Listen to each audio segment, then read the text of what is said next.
Welcome back to Caffeine Confessionals. We are here today to talk about the Challenge Ride or Dies episode 15. My name is Allan, and unfortunately, I'm not joined by my lovely co-host, the Southern Luke Muncie or the Vermontian Zoe Trimboli today. And what it comes down to is we did not have the time to record a full podcast this week. But we are so close to the final, and so much stuff happened in episode 15. I just want to talk about it in front of the camera for you guys because I felt bad not posting something.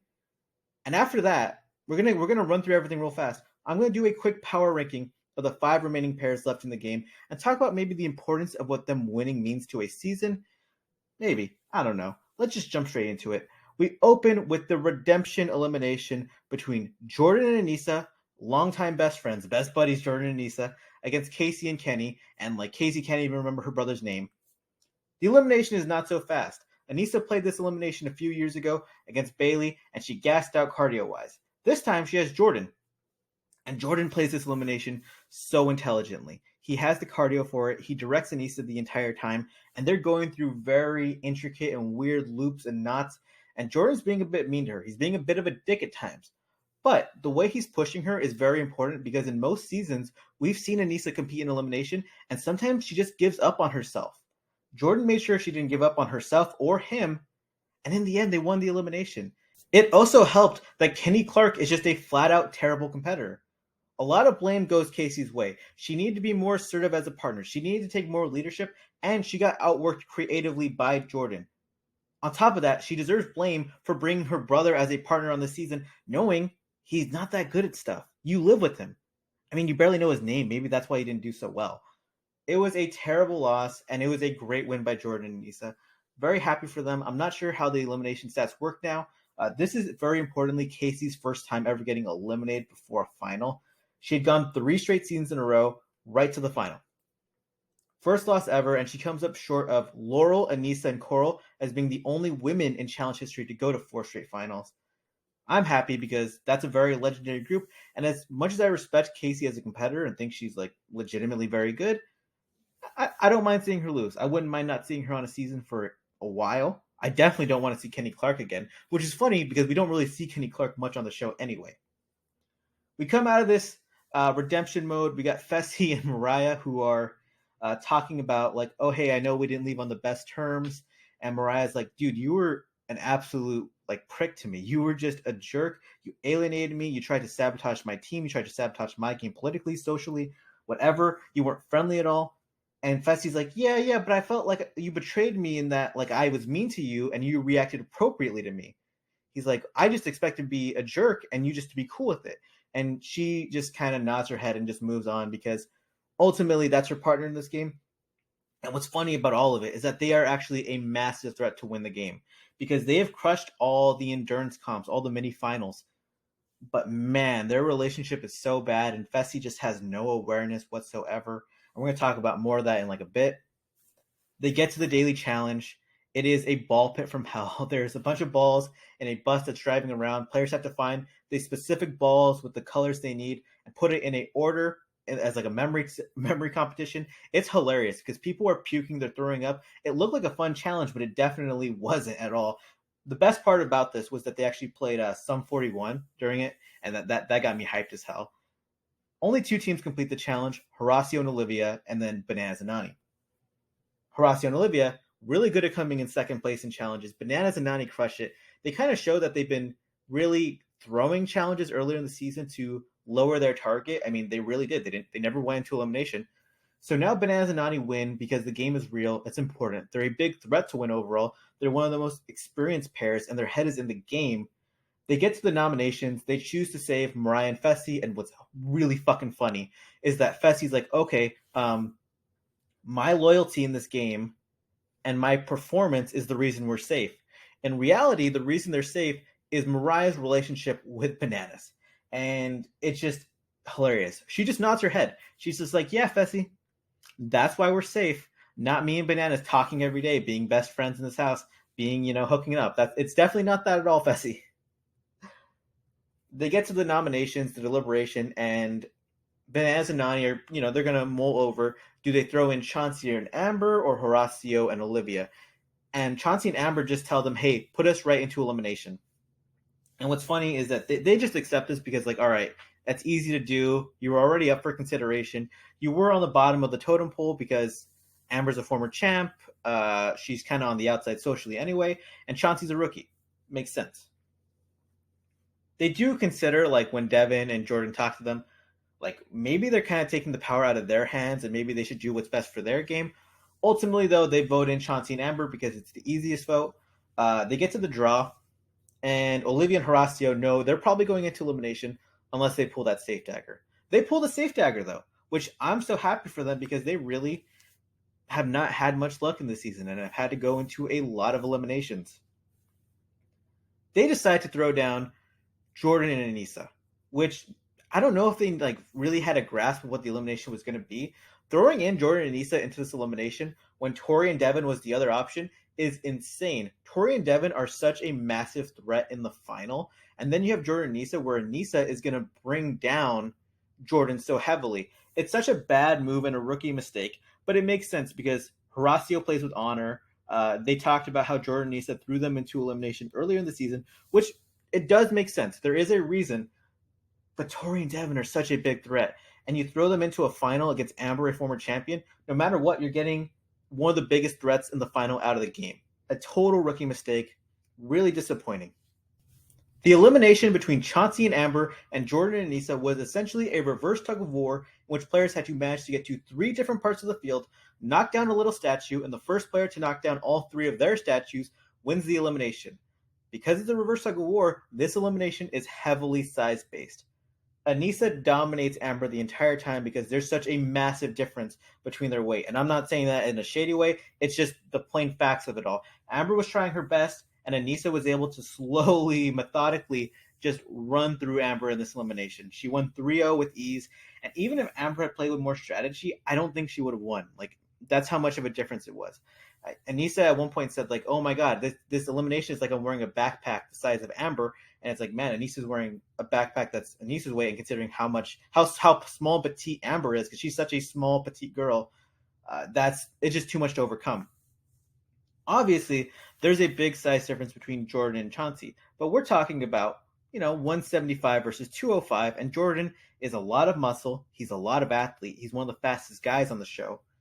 So it's a big difference still. It's a big difference. It does definitely matter. But Jordan's also experienced. He's fast. He's smart.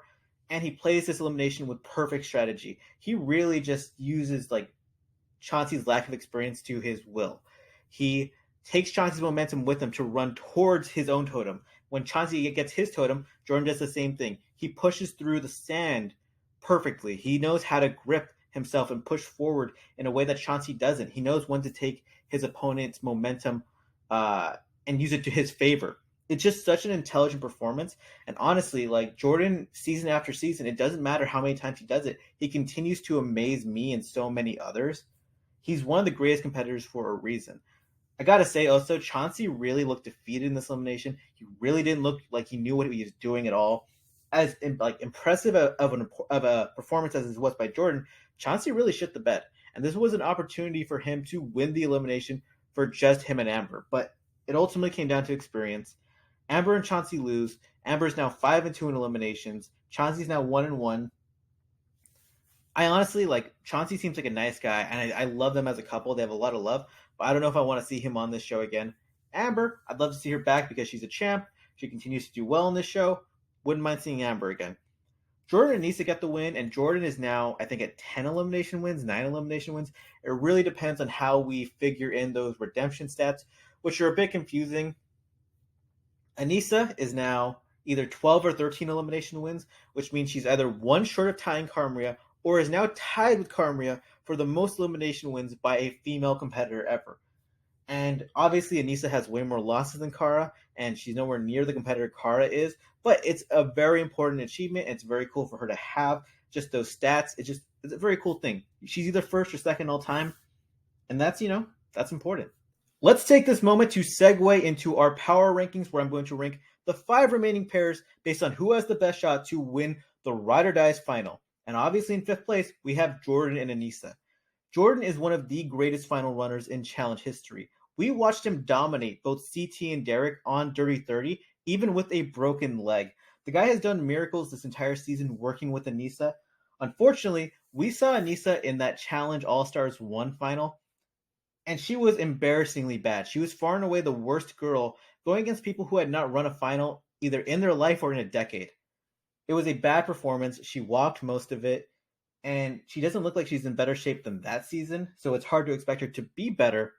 And she hasn't been in an MTV final in over 13 years. I don't expect her to win. She's going to come in last place most likely. Hell, if Jordan can make sure they don't come in last place, that's achievement on its own right. I don't think they're going to win. I'm going to say it. They're not winning this season. I'm just going to say it right now. That's my prediction. They're not winning the season. Very easy prediction. If I bet $100 on that, I don't know if I would even get $1 back. In fourth place, a team that I think like on paper might be the most like well suited to run the final. It's Fessy and Mariah. And like we've seen them crush every other team when it comes to the mini finals, when it comes to endurance. Mariah's cardio is insane. Fessy goes at a pace no other guys can keep up. He can carry a lot of weight. He's really good with puzzles. He's really good when it comes to memory. And Mariah is a very good listener. She's willing to do whatever he wants to in the competitions. The problem is Fessy just finds ways to lose. He gets too much of an ego. He isn't willing to eat gross food. And I don't know. They're not on the same page. She's a good listener, but they don't have good chemistry as it stands right now. I really think on paper they're the best team cardio-wise, but they're just not meshing right now. Their edit is not a team that's going to win the season. Moving into third place, we got Horacio and Olivia, who are battle-tested. They come in second or third place every daily challenge. They seem competent at whatever gets thrown their way. They've gone into elimination. They're hungry. They want it. Horacio just looks like an absolute legend. Olivia says her cardio is bad, which I don't fully believe. I think her cardio is bad relative to like the standards she has for herself and the standards that Horacio sets, but I think she's okay.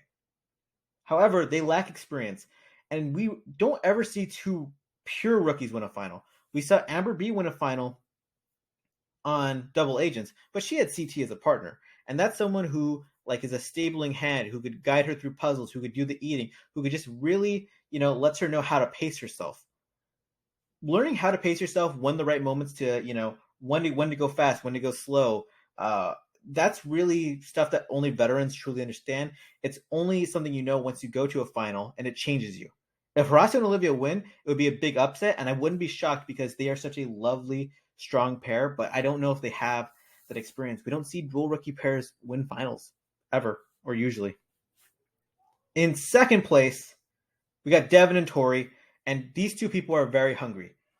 Tori killed the final in War of the Worlds 2. She was solid on third. I know she came in third place, but she was solid as a rookie on Dirty 30. And then on Spies, Lies, and Allies, she absolutely crushed it. There's the twist at the end. Casey gets CT as a partner.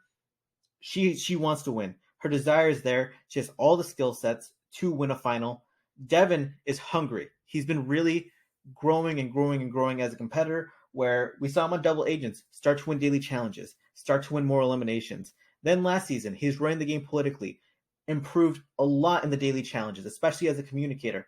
He gets to that final, he does the puzzles, but cardio-wise, he wasn't ready. And he's been training a lot cardio-wise for this final after that loss last season. But is he ready? Is he ready to keep up with Tori? Can they keep up with our number one ranked team, which is Johnny Bananas and Nani? I know people are going to say, Nani, like, she's a loser, like, she's never won before. But Nani has experience. In all her finals, she's never truly given up when it comes to the running element. Whenever she has a partner, she keeps up with whatever pace they're setting. It's just she doesn't go at a fast pace herself. And I think you look at these other teams where Devin is more likely to die out. Horacio and Olivia have no experience.